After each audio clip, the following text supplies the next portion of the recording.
Welcome to episode 19 of Locker Talk, the show everything WWE, past, present, and future. I am your host, Koltyn, and as always, by my side, my cup of sweet tea. Oh, it's good. So, Money in the Bank. This just happened.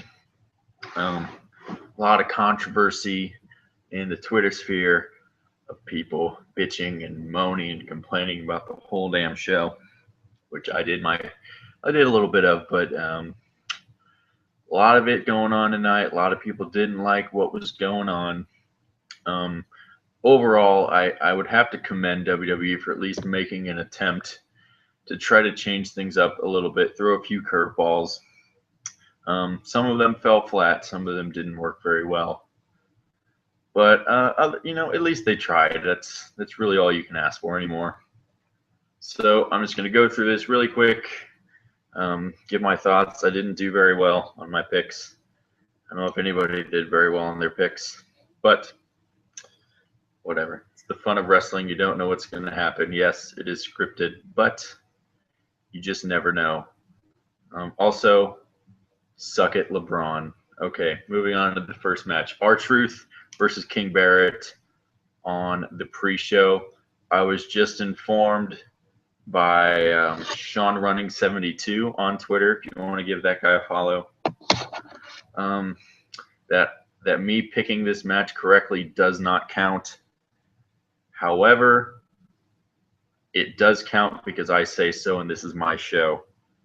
And it's Matt's show, but Matt's not here for reasons beyond our control. But that's okay. Don't worry. He will be back when we discuss John Cena, Randy Orton, and the greatest ladder matches that you don't remember.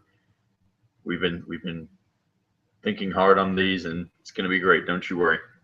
But R-Truth beat King Barrett, and I don't know. I don't know what they're doing with King Barrett. I don't know what's going on.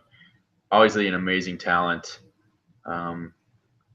He's got the look. He can talk on the microphone. He puts on great matches, but for whatever reason, they're. I hate to say the term burying. I don't like it. I don't like how people just throw it around in the wrestling world so much. But I'm getting really, really close to saying that they're burying King Barrett, or it could just be the curse of the King of the Ring, as it were. But hopefully things turn around for Wade or Bad News or King or whatever they're going to call him next. Apparently he was wearing some weird robes in his entrance. I didn't see that. I don't remember what I was doing, but I didn't see it. I'm glad I didn't. And it seemed that nobody wanted to post it on the internet for sake of not hurting other people's eyes, which is really nice. That's one of the few times wrestling fans are actually nice to each other. But anywho, I'm rambling a lot. I tend to do that. I'm sorry. Matt's not here to reel me in. Fishing, it's fun. Anyways, the kickoff match for the show, after a very, very touching tribute to Dusty Rhodes. They rang the bell 10 times. The whole roster, Vince McMahon, all the referees, everybody was out on the stage to honor Dusty Rhodes, and a real class act by WWE. And it really goes to show how much Dusty Rhodes meant to this organization and to wrestling, not just as an entertainer, not just as a performer, but as someone who gave back to the business and made sure that the future was bright. And it definitely is. And he has a lot to do with NXT.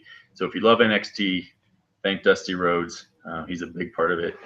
Really got me. Renee Young was choked up after they showed the tribute video the first time, and you just hear her sobbing, trying to get through her lines, and it just breaks your heart because you know how much Dusty Rhodes meant to these people.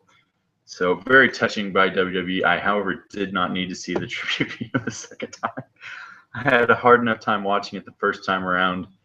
And it was a little tough to stomach the second time around. But I'm really excited. Tomorrow on the WWE Network for a low monthly sum of $9.99. They'll be showing a tribute to Dusty Rhodes right after Raw.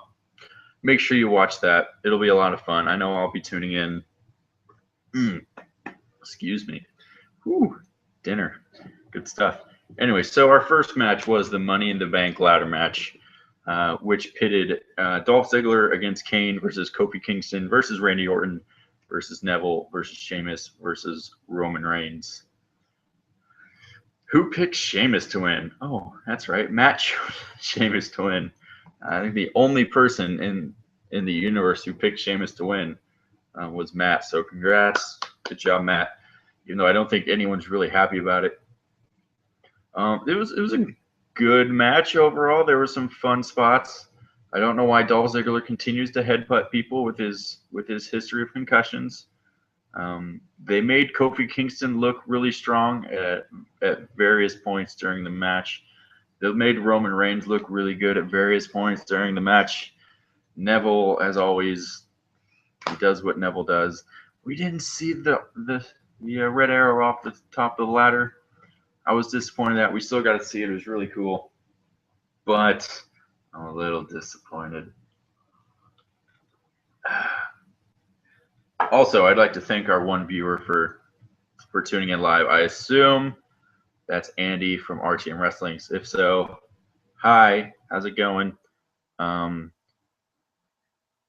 how's it going? If it's not you, I'm sorry. That'd be really awkward if it's somebody else. Anyways, I'm not used to having this much publicity for our show. Anyways, Andy, if it is you, Matt wants us to have a great collaborative show together, and we feel it'd be a great time to do it is when you guys are here in these great United States of America. If you have the time, that is. We're not going to pressure you into anything. And it seems like it's Matt's fault, not mine. So blame him for that. Whatever.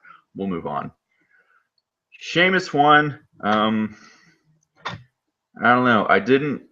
I'm tired of Bray Wyatt interfering in all my good matches. I'm glad that they're giving Bray Wyatt something to do. I'm glad they're putting him against Roman Reigns. I feel like that could be really good.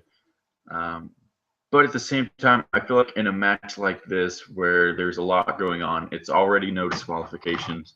You don't need an interference to really make this match. It was doing fine on its own. But we actually had the first 3 matches involve interferences, though. So I think that got a lot of people upset on this show, and I don't think they recovered, regardless of what happened later. But Sheamus won. Sheamus is the Money in the Bank winner. A lot of people are saying he won't successfully cash in the title. I saw a lot of people saying some really stupid stuff, like they wish that Sheamus would go to Sheamus, not Sheamish. I'm slurring my word, and I'm only drinking tea. This isn't good. They said that Sheamus would go to cash in, and then Lesnar would come out and put himself in the match, and it would be a triple threat or whatever. That's not how this works, people. Like, you can't just throw yourself into a match and be a part of a title match. I know you want Brock Lesnar, but that's not how this works. I'm sorry.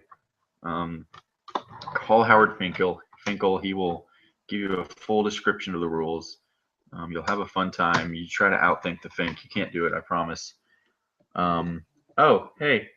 Thank you for the mention on Twitter, RTM Wrestling. You guys are very nice. Anyway, Sheamus won. I don't like it because I don't know what they're going to do with Sheamus as the Money in the Bank champion. He hasn't been in the Money in the Bank, he hasn't been in the main event picture at all since his return. He just lost to Ryback for the Intercontinental title 2 weeks ago at Elimination Chamber.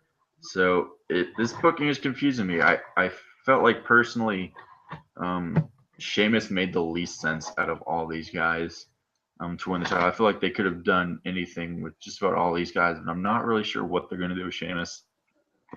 However, I don't like to jump the gun, and so I'll give this a chance. I'll try to give anything a chance. But coming out of this match, I thought Neville got a really strong reaction. Roman Reigns got a really strong reaction, and I was really excited. I thought Dolph Ziggler got a huge reaction. And then I realized that reaction was for Lana and not for Dolph Ziggler. And so that's okay. He's popular adjacent, whatever. Anyways, the next match was the Divas title match between Nikki Bella-ish and Paige. A lot of people were crapping on this match before it happened, including myself. But I thought they did really well. This is probably one of their better matches. It had a little bit of time to kind of flesh out and do some things. They didn't botch and yell out every move that was called.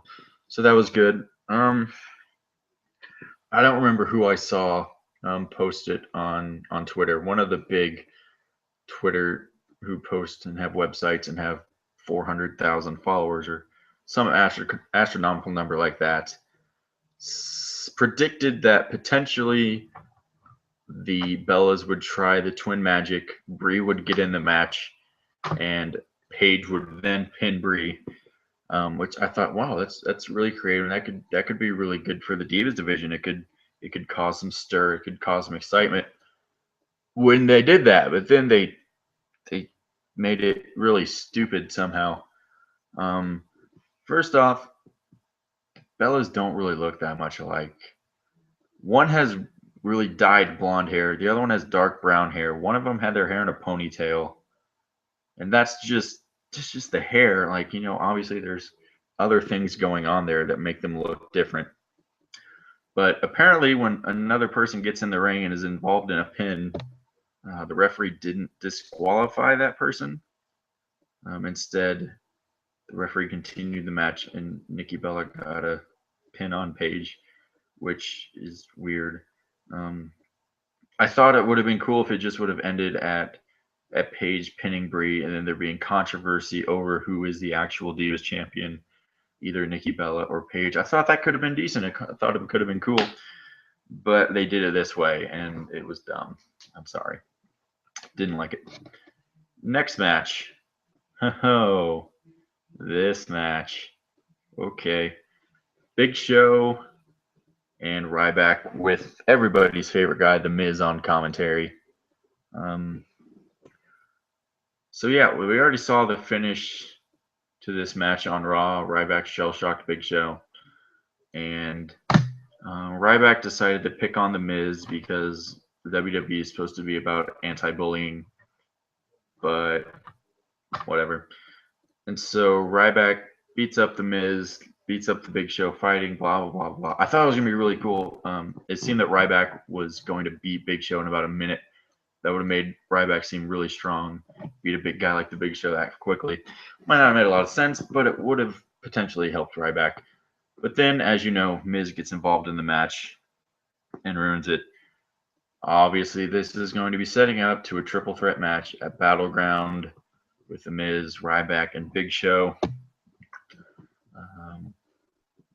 But yeah, this pesky Battleground in the middle, people are already talking about what's going to be happening at SummerSlam, and we've done that some ourselves, but we still have to get through Battleground first. It's, I think it's actually a month away, so we have a month until the next actual pay-per-view. We do have the live event from Japan in just a couple weeks. That's going to be fun. That's at 5:30 a.m. our time. Really excited to get up early. Gonna support me some America. Gonna watch some wrestling. Have a good time. But I feel like people are getting a little bit ahead on all this SummerSlam deal. Obviously, that's where they're going to be building, but we still have to get through Battleground first. So expect a triple threat match with Big Show, Ryback, and Miz, where Ryback will once again win. Actually, he didn't win this time. And he tried to tell the world that he was correct in picking Ryback winning, when in fact Big Show was the one who got attacked and won the match. Oh wow, 2 viewers. That's like twice as many viewers as we've ever had on this show. That's amazing. Thank you, viewers. You guys are real swell. So, Big Show defeated Ryback by disqualification, which means we still get another month of Big Show being on Raw. So, woohoo! Great stuff. Anyways, now, here it is, folks. John Cena, Kevin Owens, Part 2. Oh man, I need a drink if I'm going to talk about this one. I, as many of us, wasn't sure if this match was going to live up to the expectations that was set by the first match. And a lot of people saying that it just completely surpassed the first match, and I'm not in that camp. I thought it was just as good, but I don't think it was better. A lot of those spots that we saw was basically the exact same thing that we saw in the first match. We did see a modified Canadian destroyer from the All-American John Cena, which was kind of cool, kind of weird. That's about the closest you're ever going to get to seeing the Canadian destroyer. If you don't know what that move is, you've never seen the Canadian destroyer, go look it up. Made famous by a guy named Petey Williams in TNA. So if you haven't seen the Canadian destroyer, it's probably one of the coolest looking wrestling finishers that there's been. Oh, a viewer left. That stinks. Anyways, Canadian Destroyer, it's pretty cool. Go look at it. This match was really, really good. I liked this match. The crowd got really involved with this match. I thought that's what was better than the first match. I thought the crowd was a lot more into it than the first time. The first crowd seemed a little dead. With Columbus, Ohio was definitely into this one with their Let's Go Cena Fight Owens fight. And it was really good. Cena got the victory, as I did not predict. I thought they were going to be crazy again and give Owens the win, but it doesn't matter. It was a great match, and we're going to get another one, which is awesome. I really, really, really, really, really, really, really, really want an Iron Man match between these two. I know they've been trying to steer away from Iron Man matches because taking up 60 minutes of a pay-per-view takes away from other things, which with this one wouldn't have been that bad because they weren't that great anyways. But that would just be amazing. I would love to see it. I don't care when, how, why it happens. I want to see these two face each other in an Iron Man match. Cena obviously goes to shake Owens' hands because Cena is Cena, and Kevin Owens, being Kevin Owens, kicks him in the gut and power bombs him onto the side. And I was looking on Twitter, and my co-host seemed to be very upset about this. He seemed to think that it wasn't right for Kevin Owens to attack John Cena. And Matt, if you're ever going to watch this, just remember, buddy, it's a show. It's not real. So if I crashed any dreams there, I'm sorry. But don't worry, Santa Claus is real. So you still have that to hold on to. 194 days until Christmas. Just thought you should know. I'm a big Christmas fan. So once we get closer to that season, don't you worry. You're going to have a lot of fun watching Locker Talk being Christmas themed. So, anyways, John Cena and Kevin Owens, a great match. Kevin Owens being Kevin Owens. After the match really is what they did there is just made Kevin Owens stay hot even while taking a loss. That's how you do it. They got it right on this one. Everything went well. Great job. And then when we're saying now, well, who's going to follow that? Of course, they give us the Dusty Rhodes tribute video again and leaves us all in a puddle of our tears. Yeah, that gets me. I don't know what it is. It's just very touching, really great stuff. Anyways, let us move on to the Tag Team Championship match. The New Day, sans Kofi Kingston, of Xavier Woods and Big E, had a great promo to start before the match. It was really good.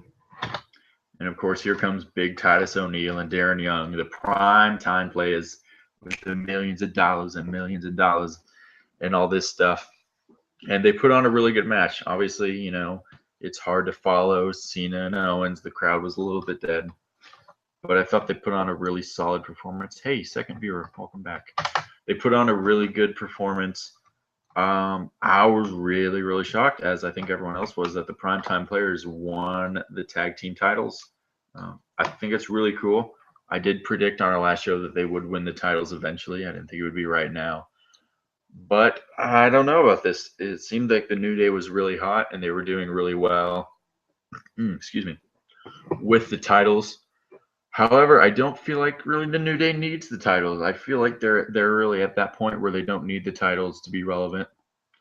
They're doing really great stuff. They've turned this absolutely dead gimmick. They've turned it around 180 degrees. Yeah, that's right. That's the right amount. 360 would be to where they were facing. Anyways, math sucks. So, yeah, I'm really surprised. I'm interested to see where this goes and how the primetime players act as champions. As I said the last time the titles changed hand, I think WWE needs to get rid of these ugly tag team title belts. Get something that doesn't look so stupid. I'm not going to get down on that soapbox, though. I'm going to take the higher road here and move on. And now we get to our last match of the night. Seth Rollins and Dean Ambrose. This is the match everyone was looking forward to.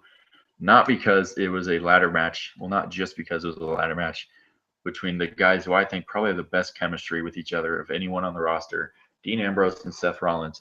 But there's also that inner thought of, oh, well, there's a Money in the Bank winner now. Is Sheamus going to cash in? And also there was rumors of a beast incarnate Brock Lesnar who might come out and beat some people up. Thankfully, he did not. I don't need to tell you again about my feelings about Brock Lesnar. But I feel like since we've already had 3 matches end have interference, I'm really glad they just let Ambrose and Rollins come out and do a really great job. This was a long match. If Wikipedia is to be trusted, this match was a little over 35 minutes long. I thought they were able to do a lot of cool stuff. I saw from somebody who was at the show, they didn't really get to see half the match because the Titantron wasn't working. So that really sucks. But for the rest of us who watched it on the WWE Network for a low price of $9.99, by the way, we don't get a cut of that money from WWE mentioning it every time. We're just trying to be salesmen. Anyways, but yeah, they did some really fun stuff. Seth Rollins broke a ladder and then just went crazy on Dean Ambrose and burying him under a ladder and 4 chairs, which is apparently supposed to look like a lot, though we all know it isn't. But I thought they did really well. I'm glad we kind of for a night got away from the cowardly heel champion, which I really like personally. But we eventually you have to actually see the cowardly heel back himself up and do a really good job. And Seth Rollins definitely did this. Dean Ambrose definitely did this as well as he always does, as they always do together. A lot of people were upset about the finish. And it's time to take you guys to school. If you haven't seen the rule books, if you've never seen a ladder match before, this isn't the first time we've ever seen 2 guys grab the title and have them fall.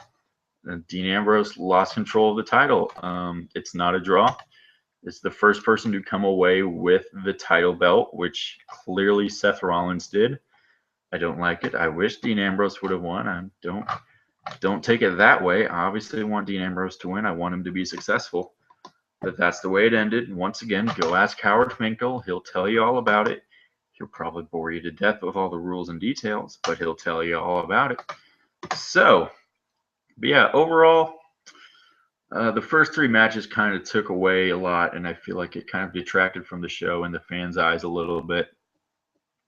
But overall, it was a solid show. Not great, but it was good enough. I feel like Money in the Bank has a big name to live up to. I'm not sure if it did live up to that name, but it still did. We still have Battleground to look forward to. That's going to be really fun.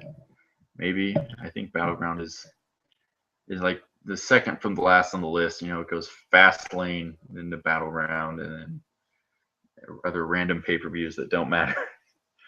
On the Fastlane to success, can Roman Reigns win the title? No, he cannot. Anyways, that was really terrible. But yes, get excited. Battleground in St. Louis, which is kind of close, but apparently we're not allowed to go to it. We can't go to the Raw in Kansas City the next night because somebody had to get married instead of spending money on cool stuff like wrestling. Whatever. I'm not bitter at all. Just kidding. I'm really not. It's not that big of a deal. Marrying a person you love is a lot more important than seeing a wrestling show, although I feel like there are some wrestling fans who would disagree with that thought. Anyways, those are my thoughts on Money in the Bank. If you want to know Matt's thoughts, just tweet us at wwelockertalk on Twitter. Make sure you like our video right down there, that direction. Also comment right down there. Subscribe to our channel up there somewhere around there. Follow us on Twitter at wwelockertalk. Make sure you check out all the other cool people that we talk to on Twitter. There's some really great people. RTM Wrestling, Steven Cyril, as I mentioned, Sean running earlier. A lot of people doing some fun stuff, talking about wrestling. I really like it. It makes shows like this that aren't necessarily the best. They make them more entertaining because you get to interact with other people. And so that's always really fun to do. So with that, I'd like to thank you all for watching.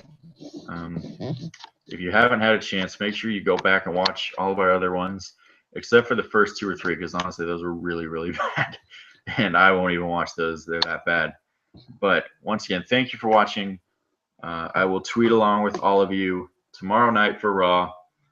Make sure you schedule your bathroom break during Machine Gun Kelly's performance, because God forbid we can't have anyone else other than some crappy actor or rapper, close enough, come on the show and sing. Like, why can't we get AC/DC or something cool like that? I mean, I know it's more money, but come on, Vince, you're a billionaire. Let's get some quality products going if we're gonna take away from people actually doing what they're paid to do on your show.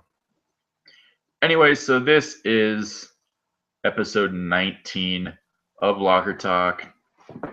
Go back and watch our prediction show if you haven't seen Money in the Bank already. And if you haven't seen Money in the Bank already, you probably shouldn't be watching this show. Anyways, if anything, go back and watch for my Dusty Rhodes impersonation. I think it's really good. That comes in at about the 47-minute mark. You won't have to listen to any predictions, but you still get to listen to my great Hard Times promo. So with that, I will leave you with our hashtag of the week. Same as last night, hashtag American Dream. Thank you all. Hope you all have a great night. And I guess I'll just have to Nature Boy the screen myself. Nature Boy! Woo!